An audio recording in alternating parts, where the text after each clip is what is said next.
सुहाग की मेहंदी फीकी पड़ने से पहले विधवा हुई नई बहू। बैठाओ इस बच्चलन मनहूस को और कर दो इसका मुंडन। नहीं, मैं हाथ जोड़ती हूँ, मेरी बेटी का मुंडन मत करवाइए।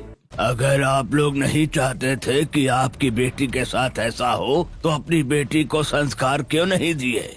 हमारी बेटी में इतने संस्कार है कि हमारी बेटी के सुहाग की मेहंदी अभी फीकी भी नहीं पड़ी थी और उससे पहले ही हमारी बेटी विधवा हो गई। यहाँ तक कि शादी की पहली रात भी हमारी बेटी ने अपने पति के साथ नहीं गुजारी और फिर भी हमारी बेटी आपके स्वर्गवासी बेटे को अपना पति मानती है और हमारी बेटी जिंदगी भर अपने ससुराल में विधवा का जीवन बिताने को तैयार है। दीदी ये सब फिजूल की बातें हैं, आप इनकी बात मत सुनिए, जल्दी से इसका मुंडन करवा दीजिए। अरे जिसके काले साए ने अपने पति को नहीं छोड़ा वो औरत हमें क्या छोड़ेगी? अगर आज हमने इसे सबक नहीं सिखाया तो कल हमें शर्म से मरने पर मजबूर कर देगी। गांव में हमारा सिर उठाकर जीना मुश्किल हो जाएगा। मीनाक्षी, मिताली और मयूरी जबरदस्ती विधवा कामाख्या को जमीन पर बैठाती हैं। सुहाग की मेहंदी फीकी पड़ने से पहले विधवा हुई कामाख्या भी दिल पर पत्थर रखकर मुंडन करवाने बैठ जाती है और कामाख्या की आंखों से लगातार आंसू बह रहे होते हैं। नाई अस्तुरा कामाख्या के बालों पर लगाता ही है कि तभी इंस्पेक्टर आशुतोष डॉक्टर मिथिलेश घर के दरवाजे पर पहुंचते हैं। एक मिनट रुक जाइए, ये क्या कर रहे हैं आप लोग? हम अपनी विधवा बहू का मुंडन कर रहे हैं। लेकिन ऐसा क्यों? अरे आपकी बहू ने इतना बड़ा सच सबके सामने लाने की कोशिश की और आप लोग उसी बहू का मुंडन कर रहे हैं। सच? कैसा सच? आखिर पुलिस और डॉक्टर ने मुझ विधवा का मुंडन क्यों रोक दिया? आखिर कौन सी सच्चाई की बात हो रही है?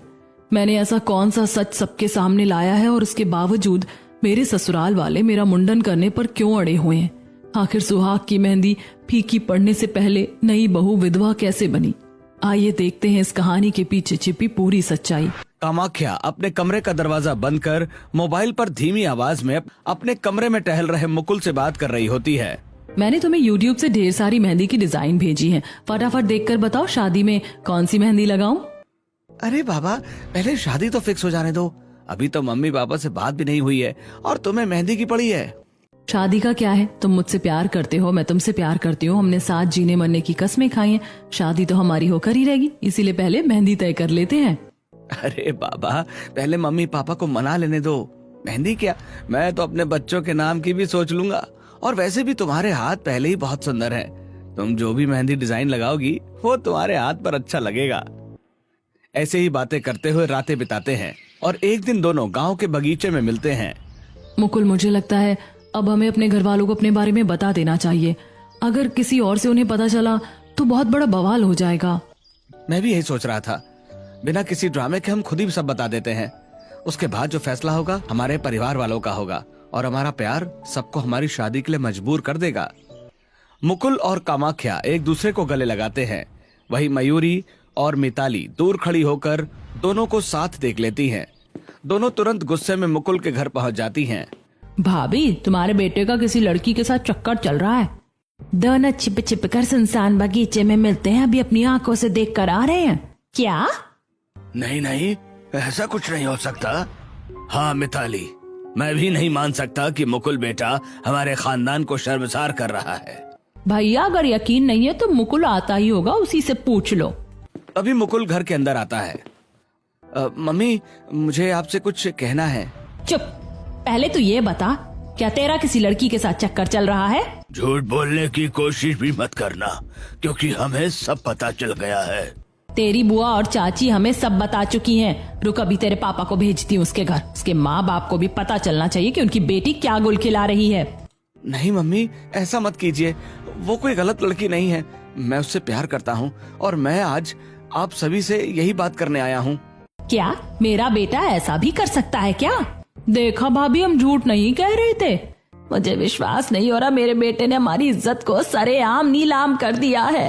मम्मी, मेरी बात पर विश्वास कीजिए, वो बहुत अच्छे संस्कारों वाली लड़की है।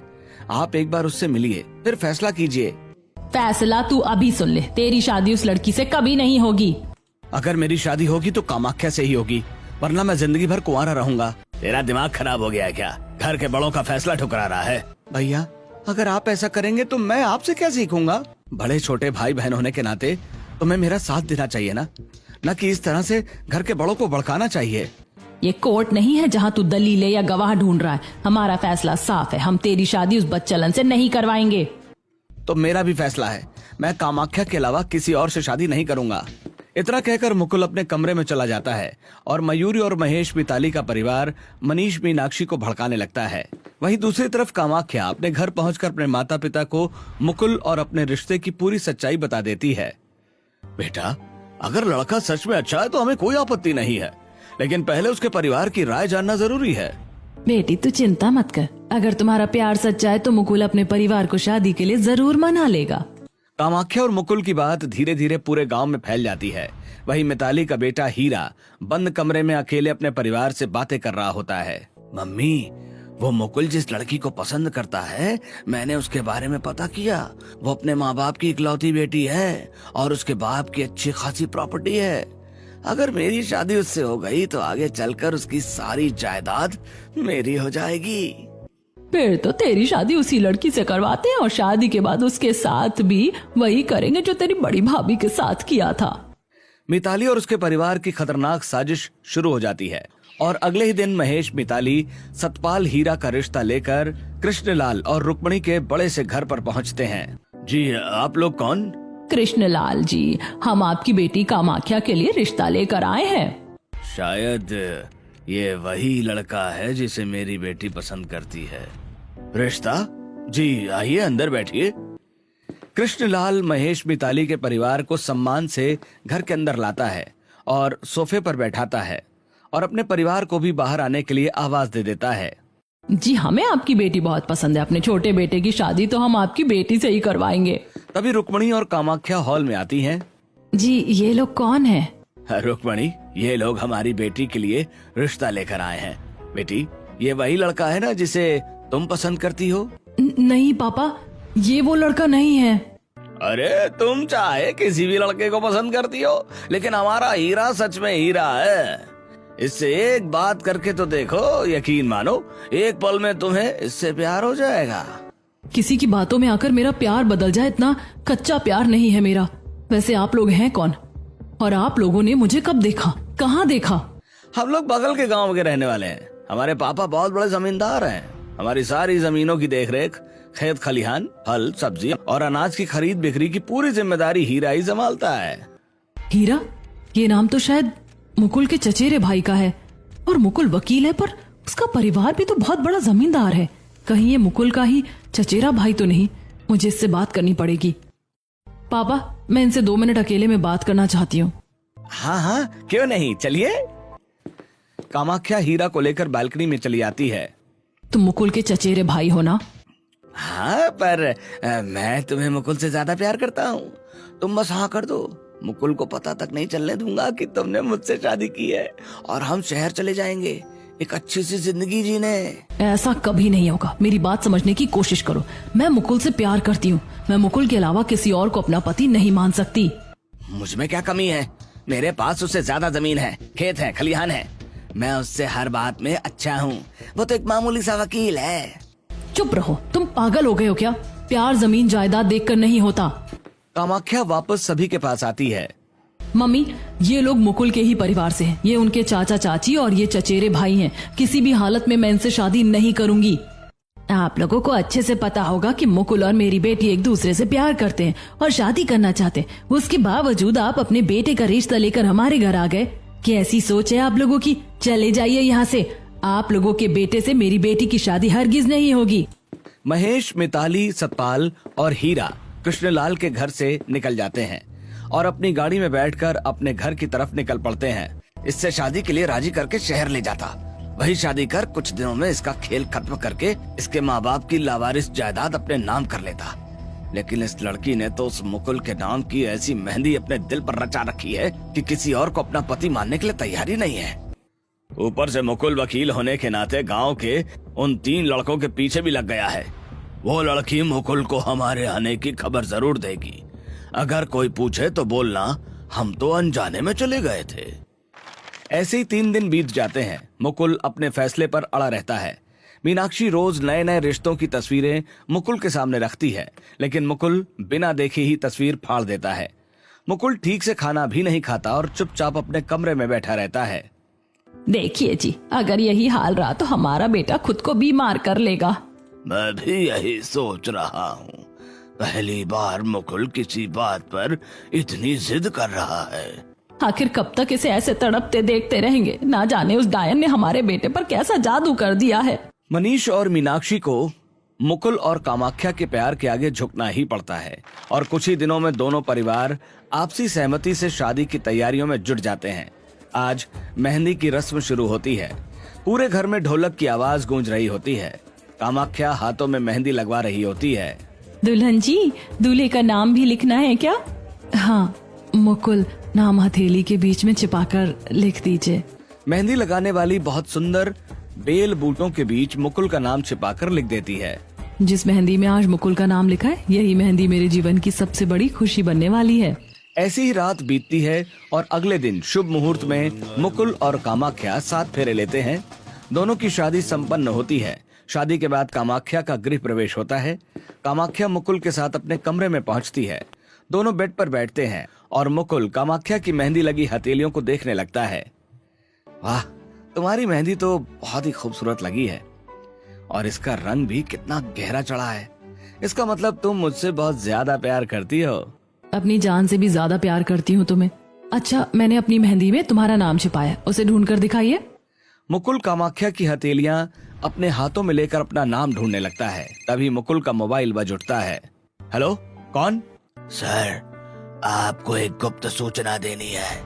कुछ दिन पहले हमारे गांव में 3 बच्चियों का मर्डर हुआ था। उस केस से जुड़े कुछ अहम सबूत मेरे हाथ लगे हैं। कौन बोल रहे हैं आप? मुझे अपना गुप्त शुभ चिंतक समझ लीजिए। मैंने सारे सबूत गांव के बाहर वाले 4 लाइन सिग्नल के पास बरगद के पेड़ के नीचे रख दिए हैं। अब ठीक है। क्या हुआ?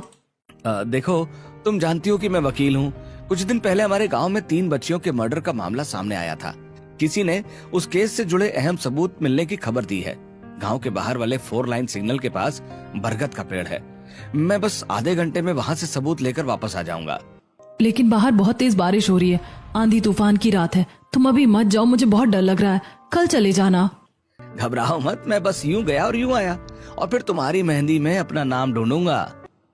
मुकुल तेज बारिश और आंधी के बीच गाड़ी लेकर निकल जाता है। खिड़की पर खड़ी कामाख्या मुकुल का इंतजार करने लगती है। देखते ही देखते आधा घंटा बीत जाता है। मुकुल अभी तक नहीं आए, आधे घंटे से ज्यादा हो गया।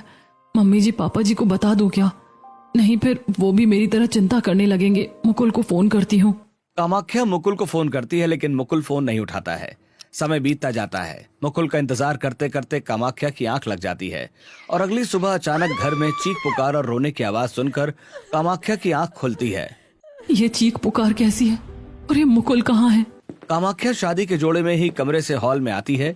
वहां मनीष, महेश, सतपाल और हीरा मुकुल के शव को अपने कंधे से उतारकर घर के बीचों बीच रखते हैं। मीनाक्षी और मनीष मुकुल के शव से लिपटकर फूट फूट कर रो रहे होते हैं। मुकुल! कामाख्या भागकर मुकुल के पास पहुंचती है। कांपते हाथों से मुकुल का चेहरा छूती है। नहीं, ये नहीं हो सकता। तुमने कहा था तुम वापस आओगे, पर इस तरह वापस आओगे ये नहीं कहा था। उठो मुकुल, मेरी मेहंदी में अपना नाम ढूंढो। तुम मुझे छोड़कर नहीं जा सकते। उठो मुकुल, आंखें खोलो। कामाख्या मुकुल के सीने पर सिर रखकर जोर जोर से रोने लगती है। तभी रुक्मणी और कृष्णलाल भी भागते हुए कामाख्या के ससुराल पहुंचते हैं। हे भगवान, मेरी बेटी की किस्मत में इतना बड़ा दुख क्यों लिखा? कल ही तो हाथों में मेहंदी सजाकर लाल जोड़े में से विदा किया था। अभी तो सुहाग की मेहंदी फीकी भी नहीं पड़ी थी और तूने मेरी बच्ची के जीवन से खुशियों के सारे रंग छीन लिए। मुकुल बेटा, मेरी बेटी का हाथ मत छोड़ो। एक बाप अपनी बेटी के लिए तुम्हें पुकारता है। उठ जाओ बेटा, उठ जाओ। बेटा, तू हमें छोड़कर कैसे चला गया? अब हम किसके सहारे जिएंगे? मेरे लाल, एक बार माँ कहकर बुला ले, एक बार आंखें खोल दे। हे भगवान, कैसी मनहूस घड़ी थी जब इन दोनों की शादी हुई। नहीं, बहू की मेहंदी अभी फीकी भी नहीं पड़ी और बेटा दुनिया छोड़ गया। अरे ये सब इस लड़की की वजह से ही हुआ है। बिल्कुल सही कहा, इस मनहूस का साया पड़ते ही हमारे घर का बेटा मर गया। नहीं बुआ, ऐसा मत कहिए। भाभी भैया से बहुत प्यार करती है और मैंने तो भाभी को अपनी भाभी मान लिया है। आप लोग खुद को संभालिए। अभी हमें मुकुल बेटे के शव का नियमानुसार अंतिम संस्कार भी करना है। घर और पड़ोस की औरतें सदमे में गुमसुम बैठी कामाख्या की मांग का सिंदूर पोंछती हैं। कामाख्या की चूड़ियां एक एक करके तोड़ती हैं। कामाख्या के सुहाग के कपड़े बदलवाकर सफेद कपड़े पहना दिए जाते हैं। गांव के लोग नम आंखों से मुकुल की अंतिम यात्रा निकालते हैं। मुकुल की चिता जलती रहती है और कामाख्या दूर खड़ी रोते रोते बेसुध हो जाती है। कुछ दिन बीतते हैं, सभी खुद को संभालते हैं और आज मनीष खाने के लिए बैठता। कामाख्या थाली लगाकर मनीष के सामने रखती है। तेरी हिम्मत कैसे हुई मुझे खाना परोसने की? मनीष पूरी थाली उठाकर कामाख्या के चेहरे पर फेंक देता है। दाल और खाना कामाख्या के चेहरे और कपड़ों पर गिर जाता है। मीनाक्षी, कहाँ हो? बाहर आओ। क्या हुआ? देखो इसकी हिम्मत, यह मुझे अपने मेहंदी लगे हाथों से खाना परोस रही है। इसके हाथों में लगी मेहंदी मेरा कलेजा जला रही है और आज से कभी भी ये मनहूस मुझे खाना नहीं परोसेगी। मेरे बेटे की खून से अपनी मेहंदी लाल करने वाली डायन, तेरी इतनी हिम्मत कैसे हुई? इतना कहकर मीनाक्षी कामाख्या का हाथ पकड़कर जोर से पीछे धकेलती है, जिससे कामाख्या जमीन पर गिर जाती है। मम्मी जी, मैंने क्या गलती कर दी? सिर्फ पापा जी को खाना ही तो परोसा, और अगर मेरे मेहंदी लगे हाथों से पापा जी खाना नहीं ले सकते तो इन्हीं मेहंदी लगे हाथों से मैंने खाना बनाया है। खाना बनाया? नौकरों की तरह घर के काम करना ये सब तेरा ही काम है, लेकिन हमें अपने हाथों से खाना परोसने की हिम्मत कभी मत करना। जब मैंने यही खाना बनाया तब किसी को कोई परेशानी नहीं हुई, और आज वही खाना मेरे हाथों से परोसने पर जहर बन गया। रात बीत जाती है। अगली सुबह कामाख्या सबसे पहले उठकर पूरे घर में झाड़ू पोछा करती है, आंगन, खिड़कियां और दरवाजे साफ करती है। नहाने के बाद सफेद साड़ी पहनते समय कामाख्या की नजर अपनी हथेलियों पर पड़ती है। मेरे सुहाग की मेहंदी अभी भी फीकी नहीं पड़ी, लेकिन जिस नाम के लिए मेहंदी रचाई थी उसकी राख गंगा में ठंडी हो गई है। खुद के आंसू पीते हुए कामाख्या अपने कमरे के बाहर निकलती है और भगवान के सामने दीपक जलाती है और चुपचाप मंदिर के लिए निकल जाती है। गली में पड़ोस की औरतें कामाख्या को चप्पल पहनकर जाते हुए देख लेती हैं। अरे देखो, विधवा होकर भी चप्पल पहनकर मंदिर जा रही है। अरे जिस पाँव के घर में कदम रखते ही पति की मौत हो जाए, उस पाँव को चप्पल से बचने की क्या जरूरत है? छी, बिल्कुल शर्म नहीं बची। एक तो जबरदस्ती शादी की और ना जाने अब सुहाग के बाद किसके लिए अपने मुलायम पाँव बचा रही है। कामाख्या चुपचाप अपनी चप्पल उतारकर सड़क किनारे रख देती है। आज से मैं चप्पल नहीं पहनूंगी। कामाख्या नंगे पांव मंदिर पहुंचती है। जैसे ही सीढ़ियां चढ़ने लगती है, पंडित दीनदयाल और सरपंच उसे रोक देते हैं। खबरदार, एक कदम भी आगे मत बढ़ाना। लेकिन क्यों पंडित जी? तू बाहर से ही पूजा कर। मंदिर में सुहागने अपने परिवार की खुशहाली की प्रार्थना करने आती हैं। इसलिए ऐसी विधवा जिसके सुहाग की मेहंदी फीकी भी न पड़ी और उसका पति मर गया हो, हम उसे मंदिर के अंदर आने की अनुमति नहीं देते हैं, वरना माता रानी रुष्ट हो जाएंगी। ओह, तो अब जन्म जन्मों का रिश्ता बनाकर कुछ घंटे में छीन लाने वाले भगवान भी सब मुझसे नाराज होने लगे। ये तो वही बात हो गई, उल्टा चोर कोतवाल को डांटे। बकवास बंद कर। पूजा करना है तो बाहर से ही कर। तेरी परछाई तक मंदिर को नहीं छूनी चाहिए। कामाख्या मंदिर की सीढ़ियों पर ही जल अर्पित करती है, हाथ जोड़कर रोते हुए प्रार्थना करने लगती है और प्रसाद वहीं बैठे गरीबों में बांटकर घर वापस लौटने लगती है। पर तेज धूप में नंगे पांव लौटते वक्त कामाख्या के पांव तेज धूप की वजह से जलने लगते हैं और कंकड़ पत्थर भी उसके पैरों में चुभ रहे होते हैं। दर्द सहते हुए भी किसी तरह कामाख्या घर पहुंचती है। कहाँ से आ रही है रे तू? इतनी सुबह सुबह किससे मिलने गई थी? नहीं मम्मी जी, मैं तो कृष्ण जी के मंदिर गई थी। कृष्ण जी के मंदिर गई थी या अपने कृष्ण के पास मुंह काला करवाने गई थी, जिसकी जान तू खा गई है? अब उसके नाम की मेहंदी लेकर हमें धोखा मत दे। मुकुल की जान जाने का दुख मुझसे ज्यादा किसी को नहीं हो सकता, आपको भी नहीं। आपने उसे अपने सीने से लगाकर पाला था, तो मैं भी उसे अपना जीवन साथी बनाकर उसके नाम की मेहंदी अपने हाथों में रचाई थी, पर उस बुजदिल ने बीच मझधार में मुझे छोड़ दिया। तेरी हिम्मत कैसे हुई हमारे बेटे को बुजदिल कहने की? बुजदिल ना कहो तो क्या कहो, आखिर क्यों गया था वो पहली रात अपनी बीवी को छोड़कर बाहर, कभी ना वापस आने के लिए? खबरदार, जो मेरे बेटे के बारे में अनाप शनाप बोला, तेरे ये मेहंदी लगे हुए हाथ कोयले से जला दूंगी। चल जा रसोई में सबके लिए खाना बना। कामाख्या रोते हुए रसोई में आती है और खाना बनाती है। खाना तैयार होने के बाद मीनाक्षी सबको खाना परोसती है और कामाख्या चुपचाप अपने लिए एक थाली लगाने लगती है। ये दूसरी थाली किसके लिए लगा रही है? मुझे भी भूख लगी है, मैं अपनी थाली लगा रही हूँ। क्या अब ये मनहूस हमारे साथ बैठकर खाना खाएगी? नहीं नहीं, मैं अपने कमरे में बैठकर खा लूंगी।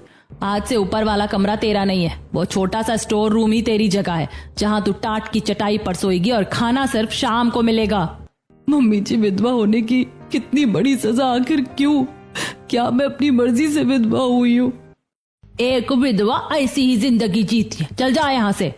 कामाख्या रोते हुए गंदे कीड़े मकोड़े से भरे छोटे से स्टोर रूम में चली जाती है और शाम ढलने पर मीनाक्षी एक सूखी रोटी और एक प्याज कामाख्या के सामने रख देती है।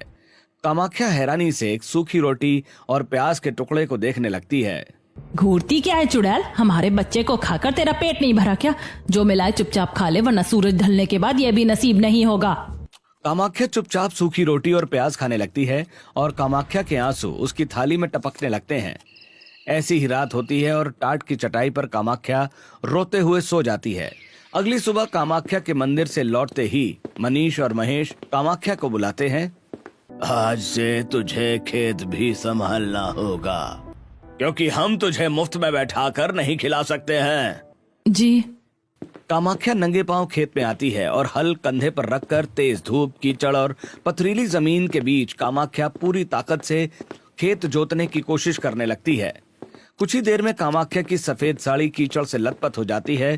तभी हीरा खेत में पहुंचता है। देखा क्या हो रहा है तुम्हारे साथ? इसकी जगह अगर तुमने मुझसे शादी करने के लिए हाँ भर दी होती तो आज तुम्हें ये दिन नहीं देखने पड़ते। तुमने तो कहा था कि तुम मुझे अपनी भाभी मानते हो, अब ऐसी बातें क्यों कर रहे हो? हालात बदल गए हैं, अभी भी मेरी बात मान लो, मैं तुम्हारी सारी तकलीफें खत्म कर सकता हूँ। अपनी जुबान संभालो, अगर दोबारा ऐसी बात की तो ये हल तुम्हारी छाती में घुसा दूंगी। जितने तने दुख तकलीफ मैं अपने सीने में पत्थर रखकर सह रही हूँ, उस गुस्से की ज्वालामुखी में तू जलकर भस्म हो जाएगा। बहुत प्यार करती हो ना उससे, इसलिए अभी सुहाग की मेहंदी फीकी नहीं पड़ी है, पर जिस दिन काम करते करते हथेली की चमड़ी घिस जाएगी उस दिन तुम्हें मेरी याद आएगी। इतना कहकर हीरा वापस चला जाता है। ऐसे ही कुछ दिन बीतते हैं। एक दिन कामाख्या घर में पोछा लगा रही होती है, तभी कृष्णलाल और रुक्मणी घर के अंदर आते हैं। कामाख्या की कमजोर हालत, सूखा चेहरा और सुहाग की मेहंदी सजी हाथों में छाले देख दोनों की आंखें भर आती हैं। बेटी बस बहुत हो गया, चल अपने घर चल। बेटी तेरा यहाँ कोई नहीं है, चल हमारे साथ। नहीं पापा, आखिर क्यों बेटी? मम्मी आपने ही तो सिखाया कि एक औरत की मायके से सिर्फ एक बार डोली उठती है और ससुराल से उसकी अर्थी। भले मैंने अपने पति के साथ एक रात भी ना बिताई हो, लेकिन मैंने हाँ जीवन मुकुल को ही अपना पति माना है। यही मेरा घर है और यही मेरा परिवार, अब मैं यहीं रहूंगी। कृष्णलाल और रुक्मणी आंसू पोंछते हुए भारी मन से वहां से चले जाते हैं। शाम के वक्त कामाख्या को छोड़कर घर के बाकी लोग आपस में बैठे बातें कर रहे होते हैं। देवरानी जी, आपने बिल्कुल सही उपाय बताया। इसी तरह इससे दिन रात काम करवाऊंगी और इसे तड़पा तड़पा कर मारूंगी। बिल्कुल दीदी, यही सही रास्ता है। ऐसे कुछ दिन बीतते हैं। हीरा के जन्मदिन की खुशी में घर में पार्टी रखी जाती है। वहीं हीरा अपने कमरे में कुछ दोस्तों के साथ शराब पीते हुए अपनी अलग पार्टी मना रहा होता है और हीरा और उसके दोस्तों को खाने पिलाने की जिम्मेदारी मिताली कामाख्या को देती है। अरे जरा अच्छे से सफाई कर, अरे तेरी जिद अभी तक पूरी नहीं हुई क्या? मैं यहाँ जूठे बर्तन लेने आई हूँ, मुझे जूठे बर्तन दे दो, मैं चली जाऊंगी। कामाख्या सफाई पूरी करके तुरंत वहाँ से बाहर निकल जाती है। अभी कहीं नहीं जाएगी, इतना खाना बचा है, सुबह गांव के जरूरतमंद लोगों में बांटा जाएगा। रात भर यहीं इसकी देखभाल करेगी। कामाख्या चुपचाप बड़े बड़े बर्तनों के बीच एक कोने में बैठ जाती है। रात में पूरे घर में सन्नाटा छा जाता है। तभी हीरा नशे की हालत में आता है। अभी तक जाग रही हो? हाँ, मुझे खाने की रखवाली का काम मिला है। बहुत अकड़ है ना, रुक तुझे बताता हूँ। इतना कहकर हीरा कामाख्या की तरफ झपटता है और कामाख्या पास पड़ी कलछुल उठाकर हीरा के गले पर लगा देती है, जिससे घबराकर हीरा वापस चला जाता है। ऐसे ही एक रात मीनाक्षी पानी पीने हॉल में आती है और कामाख्या का कमरा का दरवाजा खुला देखकर कमरे के पास आती है। कामाख्या को कमरे में न देख मीनाक्षी बौखला जाती है। ये करम जली मनहूस कहाँ चली गई? कहीं किसी के साथ भाग तो नहीं गई? मीनाक्षी मनीष को आवाज देने लगती है कि तभी रसोई से पानी पीते हुए कामाख्या बाहर आती है। क्या हुआ मम्मी जी, आप इतनी रात को पापा जी को क्यों बुला रही हैं? तू रसोई में क्या कर रही है? वो मैं मम्मी जी बहुत प्यास लगी थी, पानी पीने गई थी। सूरज ढलने के बाद ना तू कुछ खाएगी ना कुछ पिएगी, बताया था ना तुझे। मीनाक्षी कामाख्या के हाथ से पानी छीन लेती है। अगले दिन तेज धूप में मनीष और महेश खेत पर पहुंचते हैं। चारों तरफ मजदूर काम कर रहे होते हैं, लेकिन कामाख्या कहीं दिखाई नहीं देती। कहाँ गई वो मनहूस? उसे तो मैंने काम करने खेतों में भेजा था। नागेंद्र, कामाख्या कहाँ है? मालिक, आपकी बहू तो अपना काम पूरा करके पगडंडी की तरफ चली गई। पता नहीं किससे मिलने गई होगी। दोनों गुस्से में घर पहुंचते हैं। कामाख्या हॉल में बैठकर सब्जियां साफ कर रही होती है। तो खेत से पगडंडी की तरफ क्यों गई थी? पापा जी, मैं खेत की बुआई पूरी करके सीधे घर चली आई थी और कहीं नहीं गई थी।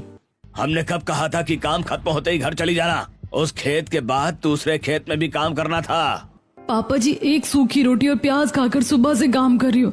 अब मुझसे इतना काम नहीं हो रहा। होगा या नहीं होगा, इससे हमें कोई मतलब नहीं।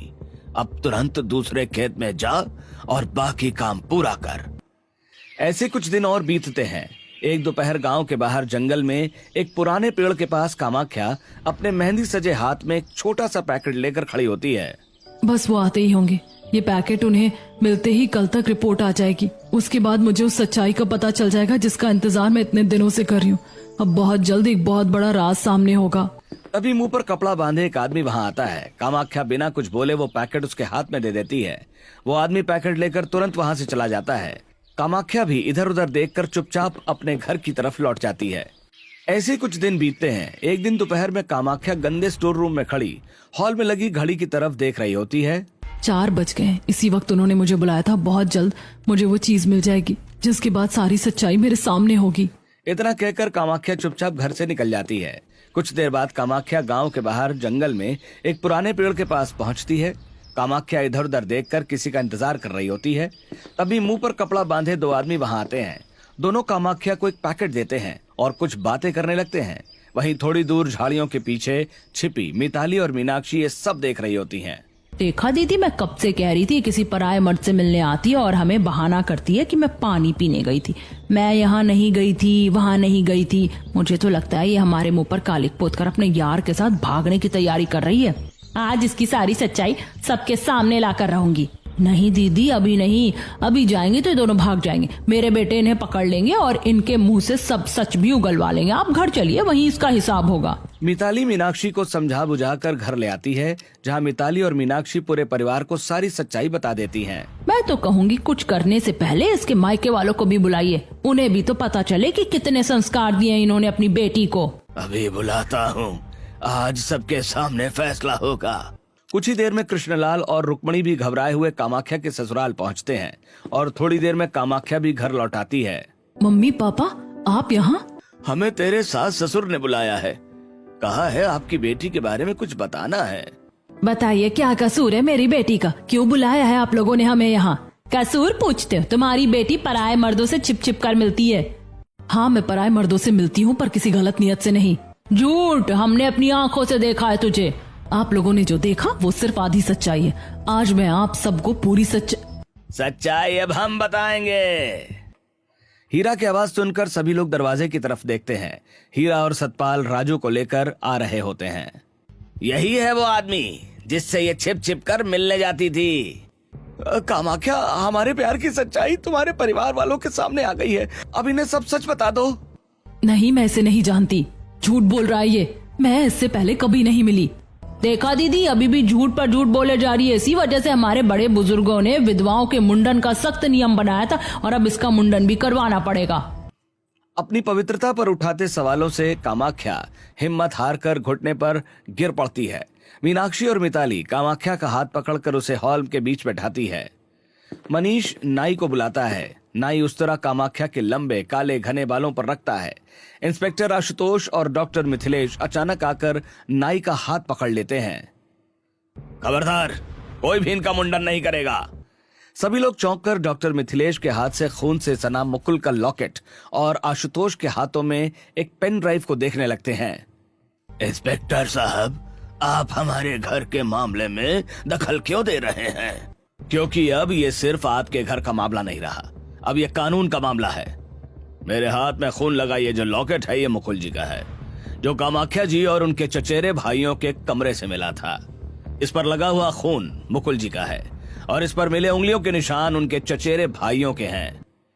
और इस पेन ड्राइव में वो वीडियो क्लिप है जिसमें ये दोनों गांव से अगवा हुए उन 3 लड़कियों की हत्या करते हुए साफ दिखाई दे रहे हैं। यही सबूत लेने मुकुल जी उस रात घर से निकले थे। वापस आते समय उन्हीं के चचेरे भाइयों ने अपनी सच्चाई छिपाने के लिए मुकुल जी को रोक लिया, उनके साथ मारपीट की और उनका सिर बार बार पत्थर से टकराकर उनकी हत्या कर दी। इसके बाद मुकुल जी को उनकी गाड़ी में बैठाकर पूरी घटना को सड़क हादसा दिखा दिया गया। इंस्पेक्टर साहब, आपको पता है आप क्या कह रहे हैं? हमें भी शुरुआत में इस बात पर विश्वास नहीं हुआ था, लेकिन जिस दिन आपके घर में पार्टी थी उसी दिन कामाख्या जी को इनके कमरे से मुकुल जी का ये लॉकेट मिला। कामाख्या जी ने बिना किसी को बताए ये लॉकेट डॉक्टर मिथिलेश को जांच के लिए दे दिया। फॉरेंसिक रिपोर्ट आते ही डॉक्टर मिथिलेश ने पूरी जानकारी मुझे दी। मैं तुरंत उस जगह पर पहुंचा जहां मुकुल जी का तथाकथित एक्सीडेंट हुआ था। वहां जांच के दौरान मुझे संघर्ष के कई निशान मिले। फॉरेंसिक रिपोर्ट भी साफ बता रही है कि मुकुल जी की मौत किसी सड़क हादसे में नहीं हुई थी, बल्कि उनकी हत्या की गई थी। नीचों, तुम लोगों ने अपने ही भाई की जान ले ली। शांत हो जाइए, इन्हें कानून सजा देगा। बहू, अब मुझे सब समझ में आ गया। मेरी देवरानी ने मुझे भड़का भड़का कर तेरे खिलाफ करती रही और मैं अंधी बनकर सुहाग की मेहंदी फीका पड़ने से पहले विधवा बनी अपनी बहू पर अत्याचार करने लगी। मम्मी जी, मेरे सुहाग की मेहंदी फीकी पड़ने से पहले मैंने अपने सुहाग को इंसाफ दिला दिया, इसीलिए आप लोगों को मुझसे माफी मांगने की जरूरत नहीं है। इंस्पेक्टर आशुतोष सतपाल, हीरा, महेश और मिताली को गिरफ्तार कर लेते हैं। कामाख्या मन लगाकर पढ़ाई करती है और वकील बन अपने ससुराल का सहारा बनती है और मुकुल की विधवा के रूप में अपने ससुराल में रहती है।